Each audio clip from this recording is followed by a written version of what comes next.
गर्मी में तालाब के किनारे पेड़ का गांव। ये क्या, घर में तो पानी ही नहीं है, अब मैं खाना कैसे बनाऊंगी? तुम खाना बनाने के लिए कह रही हो? अरे मैं तो सुबह से नहाई भी नहीं हूँ। ये सोनम और शीला कब से बाल्टी लेकर गए हुए हैं कुएं पर पानी भरने के लिए, लेकिन अभी तक आई नहीं है। गर्मी ही इतनी है कि कुएं पर 24 घंटे औरतों की भीड़ लगी होती है पानी भरने के लिए, जरूर उसी भीड़ में फंसी होंगी।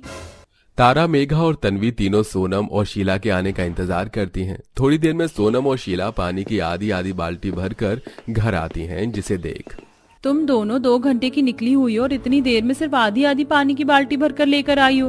और इसमें हम पियेंगे या फिर खाना बनाएंगे और घर का काम कैसे करेंगे हम? वैसे भी अभी तक कोई नहाया भी नहीं है। हमारी बात का यकीन नहीं होता है ना तो कुएं पर जाकर देख लो। अरे कई कई औरतों को तो पानी ही नहीं मिला, हम तो बड़ी मुश्किल से ये बाल्टी का पानी भर कर लेकर आई हैं। और नहीं तो क्या, गर्मी से सबका ही बुरा हाल है। गांव में पानी की तो इतनी किल्लत है कि पूछो मत। इसका मतलब मैं आज भी नहीं नहा पाऊंगी। ना जाने ये पानी का टैंकर वाला भी कब आएगा, 2 दिन हो गए इसे आए हुए। शायद कल आ जाए। कल सुबह हम सबको जल्दी उठना पड़ेगा, तभी टैंकर वाले से पानी भर पाएंगे। हमारी वीडियो अच्छी लगी तो आगे देखने के लिए लाइक और सब्सक्राइब जरूर करें। अगली सुबह 4 बजे ही सभी बहुएं उठकर मटके बाल्टी लेकर टैंकर के आने का इंतजार करते हैं। और गांव में जैसे ही पानी का टैंकर आता है तो सभी बहुएं पानी लेने लगती हैं। लेकिन कुछ ही सेकंड में गांव की औरतों की पानी की टैंकर के पास इतनी बड़ी भीड़ लग जाती है कि किसी बहू का ठीक से मटका नहीं भरता तो किसी की बाल्टी। जब से ये गर्मी का मौसम शुरू हुआ है तब से एक एक बूंद को तरस गए हम पानी की। आखिरकार कब तक इस पानी की किल्लत रहेगी? पूरे गांव में कुएं का पानी भी आधे से ज्यादा कम हो गया है और ना ही हमारे गांव में कोई तालाब नदी है। इस गर्मी के मौसम में गर्मी नहीं, हम गरीब लोगों की मौत आती है, मौत। सभी बहुएं उदास होकर घर जाती हैं और उस थोड़े पानी को ही बचाकर अपना गुजारा चलाती हैं। गर्मी के चलते गांव में सभी का बुरा हाल था। कहीं कोई पानी के लिए तरस रहा था तो कोई गर्मी से ही परेशान था। रात में भी गर्मी से सब परेशान हैं। कब खत्म होगा ये गर्मी का मौसम? अभी तो 3-4 महीने पड़े हैं भैया, जब तक तो ऐसे ही गुजारा करना होगा। मुझे तो लगता था कि आंगन में बैठकर खाना खाएंगे तो बाहर थोड़ी ठंडी ठंडी हवा चलेगी, लेकिन यहाँ तो रात में भी लू जैसी हवा चल रही है। इतनी गर्मी में तो ठीक से सोया भी नहीं जाता है। अरे पूरे गांव में सभी का यही हाल है। गर्मी से हर कोई परेशान है, किसी के चेहरे पर मुस्कान देखने को नहीं मिलेगी। जैसे जैसे दिन गुजरते हैं वैसे वैसे गर्मी का मौसम भी काफी ज्यादा बढ़ने लगता है। ऐसे ही एक दिन, एक तो बाहर इतनी धूप हो रही, ऊपर से खाना बनाने के लिए लकड़ियां भी खत्म हो गई। अब इतनी कड़ी धूप में जाकर जंगल से लकड़ियां लेकर आओ। कहाँ इतनी धूप में अकेली जाओगी? चलो मैं भी तुम्हारे साथ चलती हूँ। दोनों बहुएं धूप से बचने के लिए सिर पर गीला कपड़ा बांध लेती हैं और अब नजदीकी जंगल में लकड़ियां लेने के लिए जाती हैं। दोनों बहुएं जंगल से लकड़ियां चुन ही रही थीं कि तभी उन्हें वहां एक छोटा सा खरगोश दिखता है। मेघा देखो ना कितना प्यारा छोटा सा खरगोश है, क्यों ना हम इसे अपने साथ ले जाएं। पता है मुझे बचपन से खरगोश पालने का बड़ा शौक रहा है। बाकी लोगों को भी खरगोश काफी ज्यादा पसंद आएगा। चलो इसे पकड़ते हैं। मेघा और तारा जैसे ही उस खरगोश को पकड़ने के लिए उसके करीब जाती हैं कि तभी वो खरगोश इधर उधर भागने लगता है, जिसकी चलते तारा और मेघा को भी उस खरगोश के पीछे भागना पड़ता है। उस खरगोश का पीछा करते करते तारा मेघा जंगल में थोड़ा आगे निकल जाती हैं।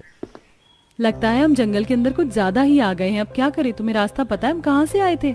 मुझे नहीं पता तारा, इस खरगोश के चक्कर में मैंने तो रास्ता ही नहीं देखा ठीक से। तारा मेघा जैसे ही थोड़ा सा आगे बढ़ती हैं तो उन्हें उस जंगल के पास ही एक बहुत बड़ा तालाब दिखता है, जिसे देख दोनों काफी हैरान हो जाती हैं। मुझे तो लगता था कि हमारे गांव में कोई तालाब नदी नहीं है, लेकिन यहाँ जंगल के पास कितना बड़ा तालाब है और इसका पानी भी कितना साफ है। यहाँ गर्मी भी नहीं लग रही है, पेड़ और तालाब होने की वजह से यहाँ कितनी ज्यादा ठंडक भी है। काश हमारा घर भी यहीं होता तो कितना अच्छा होता ना। न पानी की टेंशन होती और ना गर्मी से परेशान होते। तो क्यों ना हम लोग अपना घर यहीं बना ले। लेकिन मेघा ये होगा कैसे? यहाँ घर बनाना इतना भी आसान नहीं है और इस तालाब किनारे इतनी जगह भी नहीं है कि हम घर बना सके। लगता है तारा तुमने यहाँ के आसपास के पेड़ों को नहीं देखा। यहाँ के पेड़ काफी ज्यादा बड़े और चौड़े हैं। अगर हम चाहें तो इन पेड़ों के अंदर अपना घर बना सकते हैं। लेकिन हम भला इन पेड़ों के अंदर कैसे रह सकते हैं? घर बना भी लिया तो पेड़ों के अंदर रहना मुमकिन नहीं है। क्यों नहीं मुमकिन है तारा? ये पेड़ इतने बड़े हैं कि इनके अंदर 2 लोग आराम से रह सकते हैं। हमें बस 5 पेड़ के अंदर घर बनाने होंगे, फिर इनके अंदर हम अपने पतियों के साथ आराम से रह सकते हैं। और यहाँ तो तालाब भी है तो हमें पानी को लेकर भी ज्यादा टेंशन नहीं होगी। तुम्हारी बात में दम तो है, चलो चलकर बाकी लोगों को भी बताते हैं। दोनों बहुएं जैसे तैसे कर उस जंगल से बाहर आती हैं और घर आकर सारी बात बाकी लोगों और अपने पतियों को बताती हैं। और जब वो सब तालाब के किनारे आकर वहां का नजारा देखते हैं तो उन्हें भी काफी अच्छा लगता है। अरे ये जगह तो सच में काफी सुंदर और ठंडक भरी है। तुम लोगों ने सही कहा था, हमें यहाँ रहने में कोई दिक्कत नहीं होगी। इन पेड़ों के अंदर घर बनाना भी इतना ज्यादा मुश्किल नहीं है। चलो फिर काम पर लगते हैं। अब सभी पति कुल्हाड़ी की मदद से उन बड़े बड़े पेड़ों के अंदर छेद करने लगते हैं, तो वहीं उनकी पत्नियां भी इसमें उनकी काफी मदद करती। पेड़ अच्छे से छेद कर सारे छोटे मोटे लकड़ी के टुकड़े बहुएं हटाकर लकड़ी पेड़ के अंदर चादर और अपना छोटा मोटा जरूरत का सामान रख लेती हैं। और अब पांचों बहुओं के पास उनका खुद का तालाब किनारे पेड़ घर होता है। तालाब किनारे रहने की वजह से उनके पानी के काम भी आसानी से हो जाते हैं। कितने समय के बाद मुझे सुकून की नींद आई। मैं तो आराम से सो रही थी रात में। कपड़े बर्तन धोने में भी कितनी दिक्कत होती थी, लेकिन देखो अब हम हाथों हाथ अपने सारे काम कर सकते हैं। अब जल्दी से काम करते, तालाब में जाकर नहाएंगे भी। पांचों बहुएं जल्दी से अपने छोटे मोटे काम निपटा लेती हैं और तालाब के ठंडे पानी के अंदर जाकर काफी ज्यादा मस्ती करती हैं। और ऐसे ही कुछ दिन गुजर जाते हैं। तारा और सोनम जंगल से निकलकर गांव में राशन के लिए जाती हैं। तभी वहां उन्हें गांव में रहने वाली उनकी पड़ोसन शांति मिलती है। अरे शांति, कैसी हो तुम? और ये क्या इतनी परेशान क्यों? कुछ हुआ है क्या? तुम लोग तो जानती हो कि गांव में कितनी ज्यादा गर्मी पड़ रही हो, पानी को लेकर भी कितनी किल्लत रहती है। मेरी और माँ जी की तबीयत गर्मी के चलते काफी ज्यादा खराब है। डॉक्टर कह रहे हैं अगर ऐसा ही रहा तो उन्हें शांति, ऐसा मत करो, उन्हें कुछ नहीं होगा। हमारे पास एक ऐसी जगह है जहाँ काफी ज्यादा ठंडक है और पानी की कोई परेशानी भी नहीं है। तुम सच कह रही हो? सच में कोई ऐसी जगह है? मुझे वहां ले चलो ना।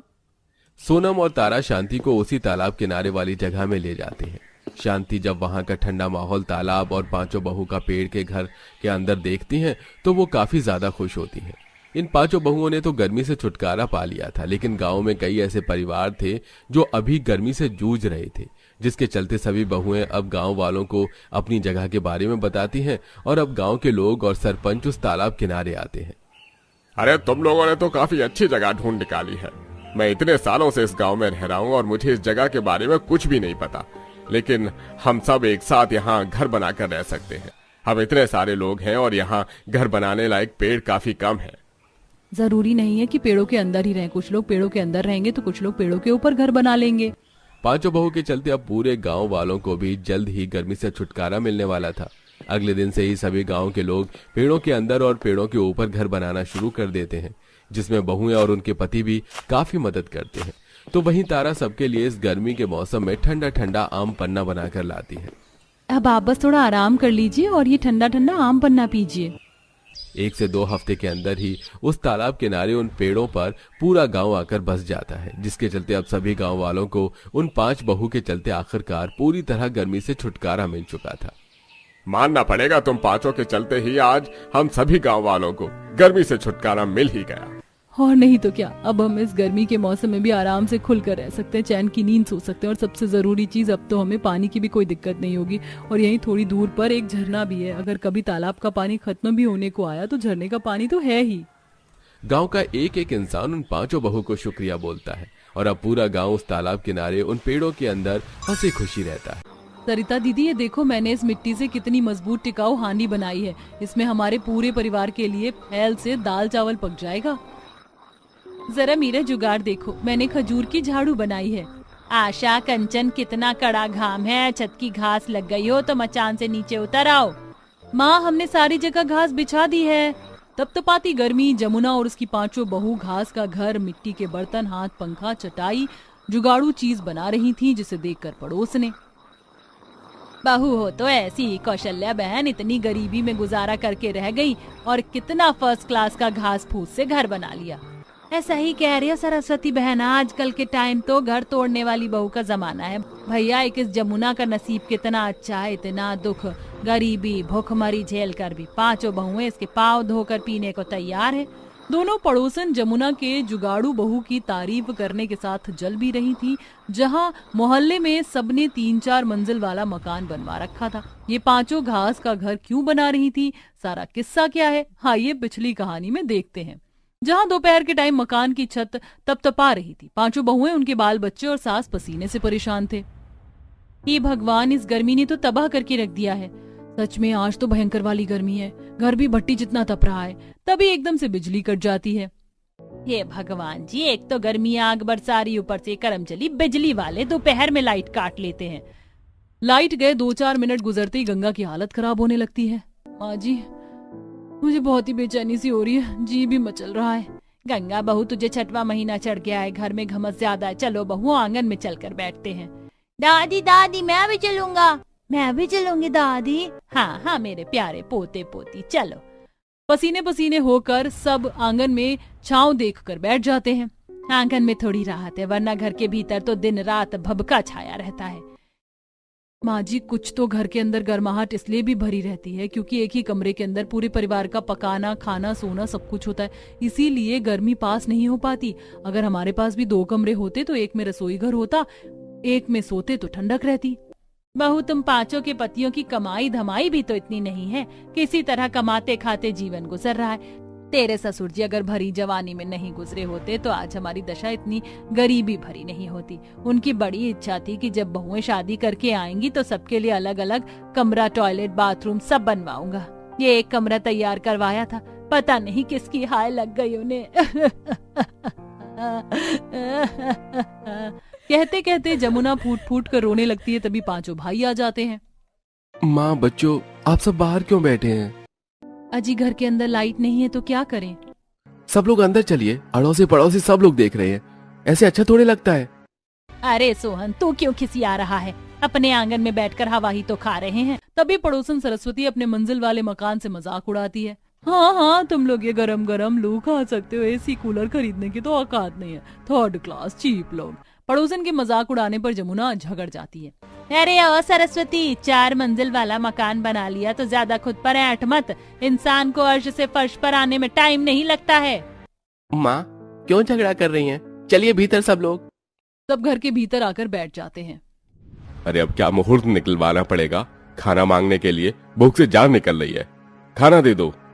हाँ जी, बस निकालती हूँ। एक कमरे के चलते सबको खाने, सोने, पीने में दिक्कत परेशानी का सामना करना। तभी मोहन एक टुक रोटी तोड़कर खाते ही उगल देता है। अरे ये रोटी किसने बनाई है? पूरी की पूरी किन किन सी लग रही है। आटा सानने से पहले छान दिया करो। मोहन जी, मैंने आटा अच्छे से छाल कर रोटी बनाई थी। दिन रात तो छत से मिट्टी गिरती रहती है, हम भी कितना ध्यान दें। और ये तो जरूरी है उसी कोने में खाना पकाना, दूसरे कोने में रसोई बना लो। एक तो हम 5 मर्दाने इतनी कड़ी धूप में बाहर कमाने जाते हैं और साफ सुथरी रोटी भी खाने को नहीं मिलती। हाँ, जैसे हम बहुएं तो घर में रहकर झक मारती हैं, आप 5 भाई हमें केवल राशन पानी लाकर देते हैं। इतनी चिलचिलाती गर्मी में चूल्हे पर एक दिन खाना पका कर देखिए, ना तो एक पक्का मकान है, ना रसोई है, ना घर में ढंग के 4 बर्तन है। अरे हमको आप 5 भाई पेट में खिलाने के अलावा क्या सुख दे रहे हैं, बताइए। बहू बेटों के बीच में लड़ाई झगड़ा होते देखकर जमुना परेशान हो जाती है। हे भगवान, इन लुगाई मर्दों के रोज रोज के झगड़े से मेरा तो माथा पक गया है। पड़ोसी मुंह बाए हुए हैं, झगड़ा सुनने के लिए शांति बनाकर रखो थोड़ी। और सोहन मोहन, इस मकान को बने 30 साल से ऊपर हो गया है, इसको मरम्मत की जरूरत है। माँ, हमने सरकारी आवासीय योजना में फॉर्म भरा हुआ है। सरकार की तरफ से हमें घर और शौचालय बनाने के लिए पूरे 50,000 रुपए मिलेंगे। बस थोड़े दिन का दुख किसी तरह से और उठा लो, बस एक बार ठप्पा लग जाए पेपर पर। अजी, ये सरकार तो हर साल ऐसा झांसा देती है, लेकिन इस सरकार के झूठे वादे निकलते हैं। आप 5 भाई अपनी मेहनत की कमाई से एक एक कमरे भी बनाएंगे तो 4-5 कमरे बन जाएंगे। कल को हम सबके बाल बच्चे होंगे तो एक कमरे में थोड़ी गुजारा होगा। हाँ, पैसे तो जैसे पेड़ पर उगते हैं, खाली तोड़ कर लाना है। अरे हम जंगल से काट कर लकड़ी बेचकर खाने पीने का खर्चा चला रहे हैं, वही बड़ी बात है। प्रमोद जी, देवर जी, आप सब भाई उस मुंशी को कारखाने में काम क्यों नहीं कर लेते? कम से कम महीने के आखिर में हाथ में तनख्वाह आएगी तो पूरे महीने हमें घर चलाने में दिक्कत परेशानी नहीं होगी, और घर चलाकर भी हम कुछ पैसे बचाकर घर में जरूरत की चीज, बर्तन, पंखा, फ्रिज वगैरह खरीद लेंगी। सरिता भाभी, हम 5 भाई कोई हाथ पे हाथ धर कर बैठे नहीं हैं। हम गए थे उसके पास काम पता करने के लिए, लेकिन वो मुंशी बहुत बेईमान आदमी है। मजदूर से काम करवा लेता है लेकिन महीने के आखिरी में दिहाड़ी मार जाता है, इसलिए लकड़ी बेच रहे हैं। और इस गांव देहात में नदी जंगल के अलावा कुछ नहीं है। अभी तो गर्मी से नदी में मछलियां भी नहीं पड़ रही, बरसात में मछली आएंगी तो वही बेचेंगे। इसी तरह गर्मी में गरीब परिवार का दिन गुजर रहा था। रोजाना की दिनचर्या की तरह अगले दिन 5 ईंधन के लिए सूखी लकड़ी पत्ते लेने जंगल आती हैं। आज तो सड़क अंगारे जितनी सुलग रही है ना। हाँ जिज्जी, लेकिन देखो इस जंगल की घास कितनी ठंडक भरी है, बिछौने की भी जरूरत नहीं, इंसान ऐसे ही चैन से सो जाएगा। हमारा घर है, दिन रात कितना तपता। तभी रीता की नजर जंगल में दूर दराज तक उगी घास पर जाती है, जिससे उसे जुगाड़ आता है। मेरे दिमाग में एक बड़ा ही धांसू जुगाड़ आया है जिससे हम 4-5 कमरे बना सकते किसी के 1 रुपए खर्चे बिना। मगर वो कैसे? इस घास से। यहाँ कितनी घास है। पुराने जमाने के लोग घास मिट्टी की मड़ई बनाकर रहते थे और हमारे मकान का कोई भरोसा नहीं कब टूट जाए। हर दीवार में दरार आ गई है। पांचों ताबड़तोड़ गर्मी में घास मिट्टी लकड़ी काटने में भिड़ जाती हैं और चिलचिलाती गर्मी में ही घर आकर काम चालू कर देती हैं। मैंने गड़ी मिट्टी से दीवार लीपती हूँ, फिर तुम घास चिपकाती जाना। बहुओं, तुम इतनी कड़क धूप में दीवार क्यों लिपाई पुताई कर रही हो? आज इतवार थोड़ी ना है। माँ जी, हम पांचों घास से घर बनाने का जुगाड़ आजमा रही हैं। फिर हम ठंडक में सोएंगे चैन सुकून से। अच्छा, तो मैं भी तुम्हारी मदद करवाती हूँ। लाओ, मैं मचान बनाती हूँ, घास दे दो। पांचों का पहला दिन घास की दीवार बनाने में गुजर जाता है। 2 बहुएं घास के बोझे जंगल से लाती हैं और बाकी की दीवार बनाती हैं। क्या बात है, आज तो घर में बगैर पंखा चले बर्फ जितनी ठंडक है। क्योंकि माँ और चाची ने जुगाड़ लगाया है चाचू, तभी तो घर ठंडा ठंडा कूल कूल है। अगले दिन पांचों नए सिरे से काम करती हैं। इस बार वो सब जंगल के अलग भूभाग में जाती हैं।